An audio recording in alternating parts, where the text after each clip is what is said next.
आप सभी को नमस्कार। चलिए शुरू करते हैं। इस वीडियो में हम 3 टॉपिक पे बात करेंगे। पहला कि अगले 5 महीने में हमें कितने पेजेस पढ़ने हैं। उसके बाद हम बात करेंगे कि हमारा मंथली और वीकली प्लान क्या होना चाहिए कि जो कि हमारा सिलेबस कंप्लीट हो। तीसरा टॉपिक, हम अपने कंटिन्यूटी को कैसे मेंटेन करें कि सारा सिलेबस कंप्लीट कर पाएँ 5 महीने में। ठीक है, तो इससे पहले हम लोगों ने बात की है कि हमें हिस्ट्री में, पॉलिटी में कितने कितने पेजेस पढ़ने पड़ेंगे। और मैं यही बोलूँगा कि रिसोर्सेस मत बढ़ाइए, अपना रिसोर्सेस लिमिट रखिए, तभी आपका सिलेबस कंप्लीट होगा। हमें मास्टरी नहीं करना है, अपना सिलेबस कंप्लीट करना सबसे पहला तो। ठीक है, तो बात किया था हम लोगों ने कि हिस्ट्री में हमें 1400 पेजेस पढ़ने हैं, पॉलिटी में 1300, इकोनॉमी में 1100, उसके बाद जोग्राफ़ी में 900 के आसपास है, फिर इन्वायरमेंट में 1100 के आसपास है, फिर साइंस एंड टेक का आ जाए तो 300 के आसपास। आप सोचेंगे कि साइंस एंड टेक में ऐसे क्यों कम, क्योंकि साइंस एंड टेक जो है स्टैटिक ज़्यादा है और करेंट अफेयर बहुत है। तो करेंट अफेयर वो आपके करेंट अफेयर मैगजीन से कवर हो जाएगा। स्टैटिक पोर्शन बहुत कम है, 300 पेजेस के जो मैंने रिसोर्सेज बताए हैं आप लोग को। यूट्यूब पे आप जाइए और शिवम सर का लेक्चर देखिए, वहाँ से अपना खुद का नोट्स बना लीजिए। उसके बाद 12 महीने का अगर करंट अफेयर की बात करें तो 1560 पेजेस होते हैं, 130 पेज का एक मैगजीन होता है एक महीने की। ठीक है, ऑन एन एवरेज। हैं ऑप्शनल पे, तो ऑप्शनल पेपर 1, 2 अगर कहीं से टॉपर का आपका नोट्स जुगाड़ हो पाए तो वहाँ से जुगाड़ कर लीजिए, या कहीं से भी नोट्स ऐसा लीजिए कि 500 पेजेस से ज़्यादा ना हो। तो दोनों पेपर मैं अज्यूम करता हूँ कि 500 पेजेस ईच होंगे, तो 1000 के आसपास हो गया। उसके बाद PYQs आप ले लीजिए, बहुत ही यूज़फुल होगा मेंस के लिए। तो उसका सोल्यूशन लीजिएगा, कहीं से भी लीजिए, उसका सोल्यूशन वाला बुक ले लीजिए। तो ये टोटल आपका 1400 पेज मैं एज्यूम करता हूँ कि आपको सिलेबस करना है सबसे पहले, इसमें मास्टरी नहीं करना ऑप्शनल में।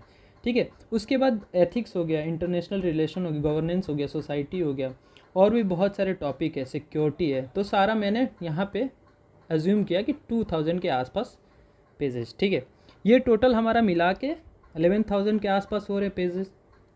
यहाँ पे हमने एवरेज रीडर को एज्यूम किया है कि आप मान लीजिए कि 6 मिनट पर पेजेस पढ़ रहे हैं। ठीक है, आप 1 घंटे में 10 पेजेस पढ़ेंगे, उस हिसाब से आपको कितने घंटे पढ़ने पड़ेंगे। आप 1 घंटे में 10 पेजेस पढ़ रहे हैं तो डिवाइड कर लीजिए, सिंपल। आपको टोटल आते हैं 1100 आवर्स पढ़ने हैं। ठीक है, टोटल आपके पास डेज़ कितने हैं, 150 डेज। आप डिवाइड कर लीजिएगा तो आपका टोटल आवर्स आता है 5.33 आवर्स। ठीक है, तो इतना आपको डेली कंसिस्टेंट पढ़ना है। अब क्या है, किसी दिन आपका हाई होगा, किसी दिन लो होगा। तो मान लीजिए किसी दिन 8 घंटे पढ़ रहे हैं, किसी दिन 6 घंटे पढ़ रहे हैं, किसी दिन 4 घंटे पढ़ रहे हैं, तो ऑन एन एवरेज आपको इतना मेंटेन करना है। ठीक है, अब चलते हैं आगे। आगे सबसे पहले हम 3 पार्ट में डिवाइड कर लेते हैं अपने सारे सिलेबस को। पहला वो स्टैटिक पोर्शन जो प्री और मेंस में दोनों में काम आए, जैसे कि पॉलिटी हो गया, इकोनॉमी हो गया, ज्योग्राफी हो गया, हिस्ट्री हो गया, इन्वायरमेंट हो गया, साइंस एंड टेक हो गया, करेंट अफेयर। ये आपका प्री और मेंस दोनों में काम आने वाले हैं। तो इसे तो हमें कंप्लीट करना ही करना है एनी हाउ। ठीक है, उसके बाद क्या करना है, जैसे कोर एरिया, जैसे ऑप्शनल हो गया, ठीक है, एथिक्स हो गया, सोसाइटी हो गया, गवर्नेंस हो गया, IR हो गया। ठीक है, इनको क्या करना है कि प्रीलिम से पहले हमें कैसे भी कंप्लीट करना है। ठीक है, तो ये दूसरा चीज़ हो गया, ये मतलब हमें कंप्लीट करना है कैसे भी प्री से पहले।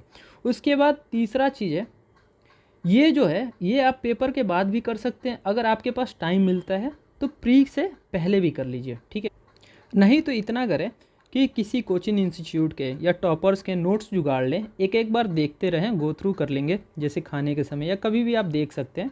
तो एक बार आपको आइडिया लग जाएगा कि हाँ, जैसे आंसर राइटिंग की बात करूँ तो आपको क्या करना है कि जैसे आपने GS1 कंप्लीट कर लिया है या जो भी ऑप्शनल कंप्लीट कर लिया, कि अपने टॉपर्स के कॉपी निकाले, एक बार उनके देखें कि कैसे वो लिखते हैं। ठीक है, ये चीज़ आप एक बार कर लेंगे ना सिलेबस कंप्लीट होने के बाद, तो बहुत ही ईजी हो जाएगा। ठीक है, तो ये तो हमारा ऑप्शनल है कि ये पेपर के बाद भी करेंगे। हमें क्या कंप्लीट करना है, पहला पार्ट। ठीक है, दूसरा पार्ट इसको 5 महीने के अंदर कंप्लीट करना है। अब चलिए इसको एक एक मंथ में तोड़ के देखते हैं कैसे कंप्लीट। चलिए फर्स्ट मंथ का प्लान देखते हैं। इसमें मैंने 3 चीज़ लिया है, पहले हिस्ट्री, दूसरा ऑप्शनल पेपर, तीसरा करेंट अफेयर। जैसे कि मैं आप लोग को बताऊं कि मैं अपना डेज़ को 3 पार्ट में डिवाइड करता हूं। ठीक है, पहला मॉर्निंग सेशन, उसके बाद आफ्टर लंच। ठीक है, उसके बाद मैं नाइट वाला सेशन लेता हूँ। ठीक है, यहाँ पे मैं 3 घंटे अपना निकालता हूँ, फिर यहाँ पे भी 3 घंटे निकालता हूँ, यहाँ पे 2 घंटे। तो यहाँ पे मैं स्टैटिक पोर्शन पढ़ता हूँ, जैसे हिस्ट्री ले लिया, यहाँ पे मैं अपना ऑप्शनल शुरू करता हूँ, यहाँ पे करंट अफेयर करता हूँ, ठीक है। ये 3 सेशन लेके चलता हूँ, तो मैं 3 सब्जेक्ट भी ले रखा हूँ। अब कोई कोई ऐसे भी होते हैं कि जो अपना एक दिन में एक ही सब्जेक्ट पढ़ना पसंद करते हैं, तो वो अपने हिसाब से बनाएं, ठीक है। कोई कोई ऐसा भी होता है कि 2 सब्जेक्ट लेना चाहते हैं, तीसरा नहीं लेना चाहते, ठीक है। तो आपका प्लान आपके हिसाब से होना चाहिए। अगर आपको नहीं समझ में आ रहा तो ये ट्राई कर सकते हैं, लेकिन एक बार आप अपना हिसाब से प्लान बनाइए। तो चलिए शुरू करते हैं।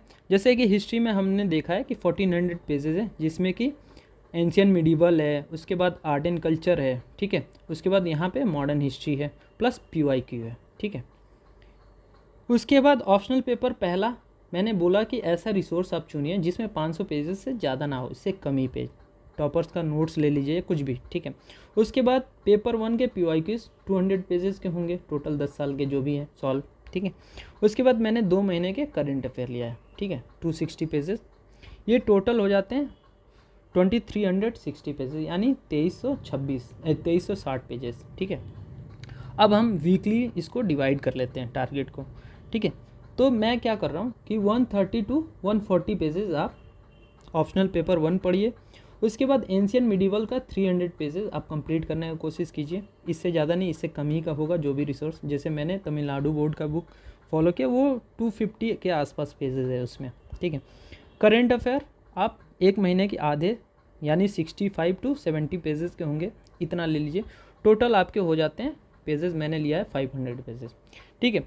जो भी वीकली टारगेट है इसको आप इतना कोशिश कीजिए कि 6 डेज़ में कंप्लीट कीजिए, ठीक है। जैसे कि 500 पेजेस हैं, आप 6 डेज़ में कंप्लीट करना चाहेंगे, तो ये टोटल आपके कितने हो गए? टोटल आपके 83.33 पेजेस पर डे पढ़ने हैं, ठीक है। इतने पेजेस आपको पढ़ने हैं। हम लोगों ने क्या काउंट किया है कि 10 पेजेस पर आवर आप पढ़ सकते हैं, ठीक है। तो 83.33 पेजेस कितने आवर में पढ़ेंगे? 8.33, ठीक है। मैं नियरली ले लेता हूँ 8 आवर, ठीक है। इतना तो आप पढ़ ही सकते हैं हफ्ते में 6 दिन। अगर आप 6 दिन में, मान लीजिए कि ऐसा होता है किसी दिन 6 घंटे पढ़ें, किसी दिन 8 घंटे पढ़ें, किसी दिन 10, किसी दिन 4, कुछ बैकलॉग हो गया तो संडे उसके लिए फ़िक्स रखिए, ठीक है। और जब भी आपका मूड ऑफ हो आप थोड़ा इन्जॉय कीजिए। ऐसा नहीं है कि उसी दिन नहीं, संडे को ही इन्जॉय करना है, ऐसा नहीं। जब आपका मूड ऑफ हो तब थोड़ा सा इन्जॉय कीजिए, क्योंकि उस टाइम पे आप बैठे रहेंगे, कुछ पढ़ाई भी नहीं होगा। तो मेरा तो यही रहता है कि मेरा मूड ऑफ होता है तो दोस्तों से बात करता हूँ, चाहे कुछ कॉमेडी वीडियोस देख लेता हूँ या कुछ टीवी सीरीज़ देख लेता हूँ, ठीक है। तो पहला हमारा 500 पेजेस का टारगेट रहेगा। सेकेंड वीक में भी सेम प्लान, 500 पेजेस का। सेकेंड वीक में क्या करना है, 130 pages optional paper. Art and culture का 300 पेजेस से कम ही होंगे जो भी रिसोर्स मिलेंगे आपको, ठीक है। जैसे कि मैंने नितिन सिंघानिया का नोट्स पढ़ा था, तो वो 95 पेजेस के आसपास प्लस NCERT पढ़ा है, वो आई थिंक 120 पेजेस का है। और मान लीजिए कि कुछ कुछ उसमें जोड़ के 300 पेजेस से कम ही होंगे। करेंट अफेयर का भी सेम आपको 70 पेजेस हाफ मंथ का करना है, तो ये टोटल मैं मान लेता हूँ 500 पेजेस के ये भी हुए हैं। थर्ड वीक का सेम प्लान, अगला 130 पेजेस ऑप्शनल पेपर। उसके बाद मॉडर्न हिस्ट्री निकाल लीजिए, आपको 300 पेजेस स्टैटिक पोर्शन पढ़ना है, 50 पेजेस ले लीजिए कि आपको PYQs देखने हैं, ठीक है।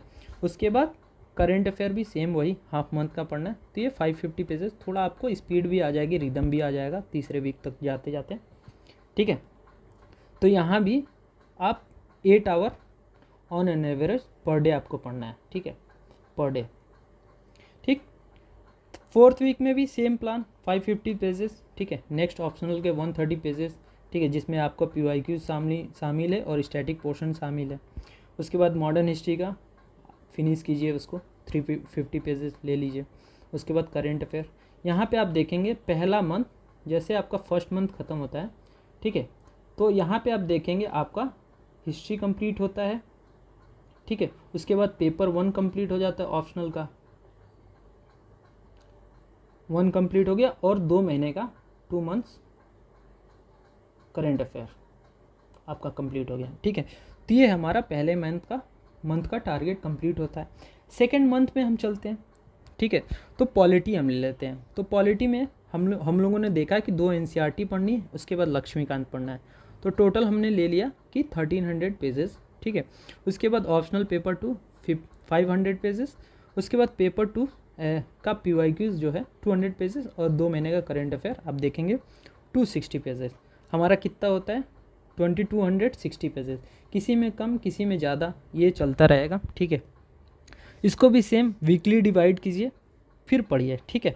उसके बाद पढ़ते रहिए। जैसे कि मैं बोल रहा हूँ ना कि वीकली अगर मान लीजिए कि 6-6 दिन का डिवाइड कर रहे हैं, ठीक, एक दिन आप बैकअप में रख रहे हैं कि अगर कुछ बैकलॉग आया, ठीक है, तो उसको आप 7 दिन में कंप्लीट कर पाएँ। तो वैसे ही आप 4 वीक में डिवाइड कर रहे हैं मंथली, तो मंथ तो हमारा 30 दिन का या 31 दिन का होगा ना, ठीक है। तो यहाँ पे आपको 2 से 3 दिन एक्स्ट्रा मिल जाते हैं, तो 28 डेज़ का हम प्लान बना रहे हैं, ठीक है। तो कुछ इसमें से भी अगर बैकलॉग आ जा रहा हमारा, तो हमारे पास अगला 2 से 3 दिन और बचे हैं, तो इसमें हम अपना क्लियर करने का कोशिश करेंगे। तो इसीलिए वीकली प्लान कीजिए, 6 दिन का प्लान कीजिए, मंथली प्लान कीजिए, 28 डेज़ का प्लान कीजिए, उसमें भी 2-3 दिन आपके जो भी बचेंगे। इससे क्या होगा कि बैकलॉग क्लियर होते जाएगा। तो ये हमारा सेकेंड मंथ का प्लान हुआ। थर्ड मंथ में जाएंगे, ज्योग्राफी ले लीजिए, ठीक है, हमारा ऑप्शनल कंप्लीट हो गया है, तो ऑप्शनल का झमेला ख़त्म। फिर इन्वायरमेंट ले लीजिए, साथ साथ ज्योग्राफी इन्वायरमेंट एक दूसरे से रिलेटेड भी है, ठीक है। तो ये टोटल हमारे 2000 पेजेस हो जाते हैं। फिर करेंट अफेयर 260 पेजेस 2 महीने के, यानी 260 पेजेस 2260 पेजेस ये पूरे महीने का। इसको भी सेम वही करेंगे, वीकली मंथली डिवाइड करके पढ़ेंगे, ठीक है। फोर्थ मंथ चलेंगे, फोर्थ मंथ में इकोनॉमिक्स ले लेते हैं, ठीक है, थोड़ा वास्ट होता है इकोनॉमिक्स, ठीक है। उसके साथ हम साइंस एंड टेक के स्टैटिक पोर्शन ले लिए, यूट्यूब से कवर कीजिए, जहाँ से भी आप कीजिए, इससे ज़्यादा आपको नोट्स नहीं लेना है, 300 पेजेस मोर देन इनफ है, ठीक है। उसके साथ आप एथिक्स पेपर भी ले लीजिए, ठीक है, क्योंकि ये बहुत कम होते हैं। एथिक्स पेपर ले लीजिए, उसके बाद करंट अफेयर 2 महीने के ले लीजिए। ये हम देखेंगे टोटल हमारा कितने पेजेस निकल के आते हैं, 2060 पेजेस। तो 4 महीने हमारे कंप्लीट हो गए हैं। 4 महीने में हम देखेंगे क्या क्या हमारा कंप्लीट हो गया। हिस्ट्री कंप्लीट, ठीक है, ज्योग्राफी कंप्लीट, इन्वायरमेंट कंप्लीट, ठीक, पॉलिटी कंप्लीट, ठीक है, पॉलिटी। उसके बाद इकोनॉमी कंप्लीट, उसके बाद साइंस एंड टेक कंप्लीट हमारा, ठीक है। इसके बाद हम देखेंगे करेंट अफेयर जो है ये है हमारा 8 मंथ्स का कंप्लीट हो गया, ठीक। उसके बाद ऑप्शनल पेपर, पेपर 1 एंड 2 ये भी कंप्लीट हो गया। फिर हम देखेंगे एथिक्स भी कंप्लीट हो गया, ठीक है। अब यहाँ पे देखेंगे जितने भी मेजर टॉपिक्स थे सारे हमारे कंप्लीट हो गए नेक्स्ट 4 मंथ में। लास्ट 1 मंथ बचता है, इसमें हम क्या करेंगे, जैसे स्टैटिक पोर्शन का कुछ बैकलॉग हो गया, ठीक है, उसको कंप्लीट करेंगे। उसके बाद क्या है, कुछ कुछ चीज़ें जैसे कि हम सोसाइटी हो गया, ठीक है, सोसाइटी का प्लान रखें। फिर उसके बाद वर्ल्ड हिस्ट्री ले लीजिए, ठीक है। उसके बाद IR ले लीजिए। इनको क्या कीजिए, आप कहीं से नोट्स जुगाड़ लीजिए, मैं भी अपना दे दूंगा, ठीक है, कुछ दिन में दे दूंगा उसको। अभी PDF में, सॉरी, मैं सॉफ्ट कॉपी में बनाते जा रहा हूँ, धीरे धीरे अपना दे दूंगा, ठीक है। कहीं से भी मिले आपको या किसी टॉपर्स का मिले, आप जुगाड़ करके रख लीजिए, एक बार गो थ्रू कर लीजिएगा, ठीक है। लास्ट मंथ का ये प्लान रहेगा कि कुछ बैकलॉग और जो जो ये टॉपिक मेजर टॉपिक बचे हैं इसको पढ़ना है, ठीक है। तो 4 महीने के बाद देखेंगे आपके सारे मेजर टॉपिक कंप्लीट हो गए हैं प्री प्लस मेंस के, ठीक है।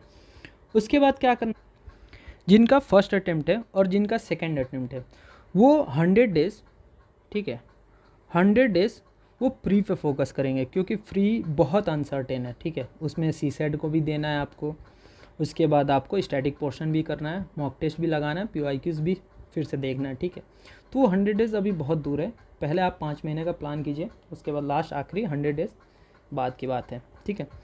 ये हमारा हो गया। अब आइए सबसे इम्पोर्टेंट टॉपिक पे बात करते हैं कि कैसे हमारा मेंटेन हो सकता है कंसिस्टेंसी अगले 5 महीने तक, ठीक है। जैसे मैंने आप लोगों को बताया कि मैं अपने डेज़ को 3 पार्ट में डिवाइड करता हूँ, 3, 3, 2, ठीक है। और कोई हो सकता है कि 4, 3, 2, 1 ऐसे भी डिवाइड कर सकता है, या कोई होता है 1, 3, 4 या 2, 3, 3, अपने ऊपर है, ठीक है। आप जिसमें सक्षम हो वो आप फॉलो कीजिए, ठीक है। 3 पार्ट में हम लोगों ने अपना डेज़ को डिवाइड कर लिया। उसके बाद क्या होता है कि मैंने कुछ लोगों को देखा कि कंटिन्यू 3 घंटे बैठते हैं, तो मुझे लगता है कि 3 घंटे बैठने से अच्छा है कि 1 घंटा आप बैठें, ठीक है, 15 मिनट का ब्रेक ले लिया, ठीक, उसके बाद फिर 1 घंटा बैठें, फिर 15 मिनट का ब्रेक ले लिया, फिर 1 घंटा बैठे। ऐसे आप देखेंगे हाफ एन आवर बीच में ब्रेक लिया है, 3 घंटे आपके कंप्लीट होते हैं। और इससे होगा क्या कि आप ब्रेक लेंगे तो बहुत ही एनर्जाइज फील करेंगे, उसके बाद फ्रेश फील करेंगे, जो भी आप पढ़ेंगे बहुत ही फ्रेश माइंड से। अगर 3 घंटे आप बैठते हैं लगातार कंटिन्यू पढ़ते हैं तो देखेंगे ना कि दिमाग ब्लॉक होना शुरू हो जाता है, समझ में भी कम आना शुरू हो जाता है, हरासमेंट मतलब थकावट भी होना शुरू हो जाता है, कमर पेन होना शुरू हो जाएगा। तो अपने क्या कीजिए कि 15 मिनट का या इवन आधे घंटे का भी, अगर मान लीजिए 3 घंटे में अगर ब्रेक ले रहे हैं 2 बार, तो 1 घंटे का ब्रेक हुआ, यानी 4 घंटे में आप ये देखिए कि 3 घंटे आपने इफ़िशियंटली स्टडी किया। तो ये काम कीजिए, आप ब्रेक लेना शुरू कीजिए, थोड़ा लंबा लेना कीजिए। उसमें क्या कीजिए, चाय पीने चले जाइए दोस्तों के साथ, ठीक है। उसके बाद चाय पीने का मन नहीं है तो कुछ बात कर लीजिए या वॉक कर लीजिए, कुछ भी करिए, थोड़ा ब्रेक लेना बहुत ज़रूरी है। अब क्या करना है आपको, जैसे कि 3 घंटे का पहला स्लॉट है, ठीक है, तो जैसे कि आप बुक पढ़ रहे हैं तो उसमें थोड़ा बोरिंग फील करेंगे ही। जैसे कि उसमें बीच बीच में क्या करना है, थोड़ा PYQs देख लिए, ठीक है, कुछ टॉपिक समझ में नहीं आ रहा है तो हमें बुक पढ़ के आगे नहीं बढ़ जाना है। जैसे यूट्यूब कर लिया उसके ऊपर की, मतलब उसको देखने के लिए। इससे क्या होगा ना कि आप बोर भी फील नहीं करेंगे, अलग अलग चीज़ उसमें थोड़ा सा इंक्लूड करेंगे, ये सब चीज़ें मसाला तेल मसाला जो भी है, तो आप बहुत ही अच्छा फील करेंगे, ठीक। ये तीसरा स्टेप हो गया हमारा। उसके बाद क्या करना है, अगर हमसे डे 1 से 8 आवर्स स्टडीज़ नहीं होती है तो कोई बात नहीं, ठीक है, ये धीरे धीरे आपकी विल पावर बढ़ती जाएगी। आज जैसे कि 4 घंटे का टारगेट लीजिए कि हमें 4 घंटे पढ़ना है, 2 या 1 2 ऐसे करके अपना टारगेट ले लीजिए, 4 घंटे ही पढ़ना है, ठीक है। पहला दिन 4 घंटे हुआ, अगला दिन हमें क्या करना, 5 घंटे का टारगेट लेना है, फिर 5.5 घंटे लिया, ठीक है, उसके अगले दिन 6 घंटे का लिया, उसके बाद अगला 7 8 ऐसे करके बढ़ाना है, इंक्रीज़ करना है, ठीक है। ऐसा नहीं कि आज 8 घंटे बैठे हैं, ज़बरदस्ती नहीं भी पढ़ाई हो रहा है, झूठ मूठ का बैठे हुए हैं, ऐसा कुछ नहीं करना, ऐसे बोरियत फील होगी। धीरे धीरे अपने आप को मेंटेन कीजिए, डिसिप्लिन कीजिए, और ये चीज़ें आपके इंड्योरेंस बढ़ते जाएगी। आप देखेंगे आपके टाइम पीरियड भी बढ़ता जाएगा स्टडीज़ का। बस यही है, ठीक है। ऐसे ही हम अपना लंबा जा सकते हैं। और थोड़ा थोड़ा मैं ये बोलूँगा, फिजिकल एक्सरसाइज आप लोग कीजिए, ठीक है। इससे होगा क्या कि थोड़ा आप एनर्जेटिक फील करेंगे हर दिन, ठीक है। हम क्या करते हैं कि पहला दिन जाते हैं फिजिकल एक्सरसाइज करने, अगले दिन बॉडी पेन होना शुरू हो जाता है, छोड़ देते हैं। आप 4 से 5 दिन कीजिए, उसके बाद देखिएगा 5वें 6वें दिन के बाद कि बॉडी पेन भी कम होना शुरू हो जाएगा और आप बेटर फील करना शुरू करेंगे, ठीक है। तो फिजिकल एक्सरसाइज की, जैसे मेरा 1 घंटे डेली का रहता है फिजिकल एक्सरसाइज। मैं डेली जाता हूँ पार्क जाता हूँ, जिम नहीं जाता हूँ मैं, ठीक है। तो बस यही है, चलिए मिलते हैं नेक्स्ट वीडियो में। बाय बाय, धन्यवाद।